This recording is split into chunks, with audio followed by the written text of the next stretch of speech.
नमस्कार, मैं राकेश मोहन सिंह और आप देख रहे हैं नेक्स्ट 9 न्यूज़ पॉलिटिकल बाइट। दोस्तों, इंडी अलायंस को झटके पर झटके लग रहे हैं। इंडी के नेता सोच रहे थे कि इस गठबंधन के भरोसे हम लोकसभा चुनाव 2024 की डगर पार कर लेंगे, लेकिन ऐसा होता नहीं दिख रहा है। लोकसभा चुनाव के लिए जो इंडी अलायंस बना था वो अब धीरे धीरे पंचर होता दिख रहा है। पहले ममता दीदी ने, फिर नीतीश और आम आदमी पार्टी ने भी इंडी से किनारा करना शुरू कर दिया है और कांग्रेस को आंख दिखानी भी शुरू कर दी है, जिसके बाद इंडी अलायंस की राह और मुश्किल होती जा रही है। कैसे बताते हैं आपको। हरियाणा में साल 2024 में लोकसभा के साथ साथ विधानसभा चुनाव भी होने हैं, जिसको लेकर तमाम राजनीतिक पार्टियां चुनावी मोड में नजर आ रही हैं।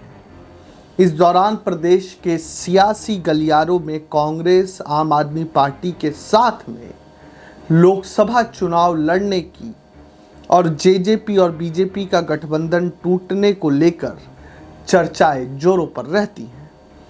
इस बीच आम आदमी पार्टी के प्रदेश अध्यक्ष डॉक्टर सुशील गुप्ता की प्रतिक्रिया भी सामने आई है। उन्होंने लोकसभा चुनाव में कांग्रेस से गठबंधन और विधानसभा चुनावों को लेकर भी बड़ा बयान दिया है।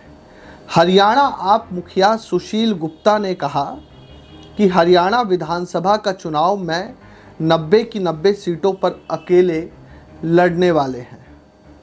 यानी जो हरियाणा की कुल 90 विधानसभा सीट है, उस पर आम आदमी पार्टी के प्रदेश अध्यक्ष सुशील गुप्ता ने कह दिया कि वह अकेले लड़ेंगे। यानी उन्होंने भी आंखें तरेरनी शुरू कर दी है कांग्रेस की तरफ और कांग्रेस को बतला दिया है कि आप ज़्यादा किसी भी तरह का ख्याली पुलाव मत बनाइए। आम आदमी पार्टी किसी भी रूप में आपके सामने झुकने वाली नहीं है। ये उनके बयानों से समझ में आता है। और उसके बाद उन्होंने अपने बयान को कवर भी कर लिया। कैसे कवर किया वो भी सुनिए आप।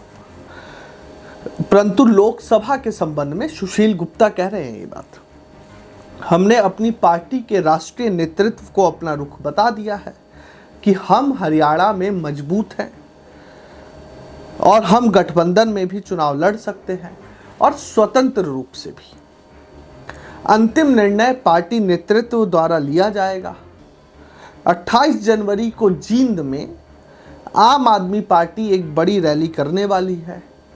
इस रैली को हरियाणा में लोकसभा चुनाव का आगाज माना जा रहा है। इस रैली को आप संयोजक व दिल्ली के मुख्यमंत्री अरविंद केजरीवाल और पंजाब के मुख्यमंत्री भगवंत मान संभवतः संबोधित करेंगे। दिल्ली और पंजाब में आम आदमी पार्टी की सरकार है और हरियाणा भी उनके साथ ही सटा हुआ राज्य है, इसलिए आपका हरियाणा पर खास फोकस है। लेकिन लोकसभा चुनाव से पहले हरियाणा में आपको 1 महीने में ही 3 बड़े झटके लग चुके हैं। आपको ये भी नहीं भूलना चाहिए। अति आत्मविश्वास में आने की आवश्यकता आपको भी नहीं है। पूर्व मंत्री निर्मल सिंह और उनकी बेटी चित्रा सरवारा ने पार्टी से किनारा कर कांग्रेस का दामन थाम लिया है। वहीं चुनाव कैंपेन कमेटी के चेयरमैन अशोक तंवर भी बीजेपी में शामिल हो गए हैं। जिस तरह से इंडी तिनकों की तरह बिखर रही है, इसमें किसी भी तरह का शक नहीं हो सकता कि जल्द ही इंडी देश का राजनीतिक इतिहास ना बन जाए। आप हरियाणा के आप नेताओं के बयान सुनिए कि वह किस तरह मनोहर लाल खट्टर की सरकार पर आरोप लगाते हैं। सुनिए आप लोग। मैं आज आपको खट्टर साहब का 6 जनवरी 2023 को किया गया ये ट्वीट दिखा रहा हूं और ये सार्वजनिक पटल पे उन्होंने घोषणा भी की थी। मैं इसको पढ़ के आपको सुनाता हूं। उन्होंने कहा था कि वर्ष 2023 में ग्रुप सी व डी के पदों के लिए हम हरियाणा में 50,000 भर्ती करने जा रहे हैं। प्रदेशवासी अपना विश्वास बनाए रखें, किसी के बहकावे में ना आए। तो आज मैं मुख्यमंत्री मनोहर लाल खट्टर जी से यही पूछना चाहता हूं कि प्रदेश के लोग तो किसी के बहकावे में नहीं आएंगे, आपके भी बहकावे में नहीं आएंगे। जो आपने 50,000 नौकरी 6 जनवरी 2023 को वादा किया था कि आप इस साल में देंगे, आज 25 जनवरी 2024 है, पूरा एक साल बीत गया, उससे भी ज्यादा समय हो गया। मैं सिर्फ और सिर्फ खट्टर साहब आपसे निवेदन करता हूं, 50,000 तो बहुत ज्यादा हो जाएंगी, हमसे शायद गिनने में ना आए। आप पूरे प्रदेश में साल 2023 में दी गई सिर्फ 1,000 नौकरियों की लिस्ट अगर सार्वजनिक कर दें तो बड़ा आभार होगा आपका। खट्टर साहब, आपको यह लगता है कि युवाओं के जॉब्स के बारे में आप प्रदेश को गुमराह कर सकते हैं, तो यह आपकी गलतफहमी है। आम आदमी पार्टी इस मुद्दे के ऊपर खट्टर सरकार को छुपने नहीं देगी। खट्टर सरकार को युवाओं को जवाब देना होगा, और यह जवाब देना होगा स्पष्ट तौर पे कि जब 2023 में 50,000 नौकरियों का वादा किया था तो फिर अब मुंह छिपाते क्यों फिर रहे हैं।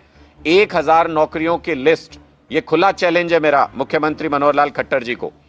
पूरे प्रदेश के अंदर 2023 के साल में सिर्फ 1,000 भर्तियों की लिस्ट जारी कर दें, मैं सार्वजनिक पटल पे माफी मांगने के लिए तैयार हूं।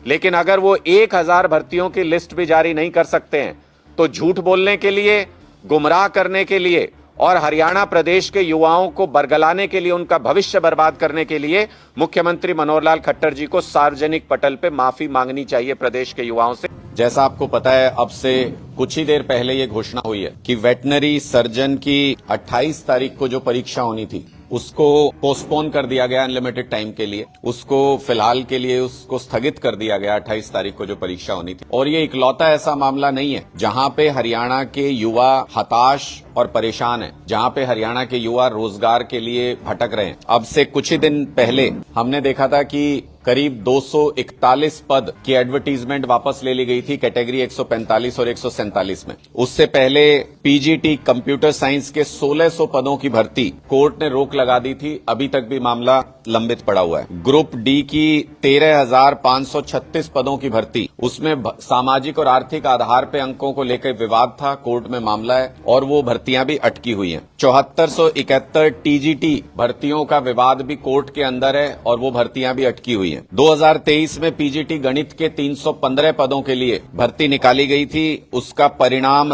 रद्द कर दिया गया कोर्ट के द्वारा, गलत पाया गया उसको, और वो भर्तियां भी नहीं हो सकी। और ये मैंने सिर्फ कुछ ही ऐसी भर्तियां गिनवाई हैं। तो सुना आप लोगों ने, आप लोगों का क्या कहना है इस पूरे मुद्दे पर, हमें जरूर लिख भेजें। देश और दुनिया की तमाम खबरों के लिए देखते रहिए नेक्स्ट 9 न्यूज़ पॉलिटिकल बाइट। धन्यवाद।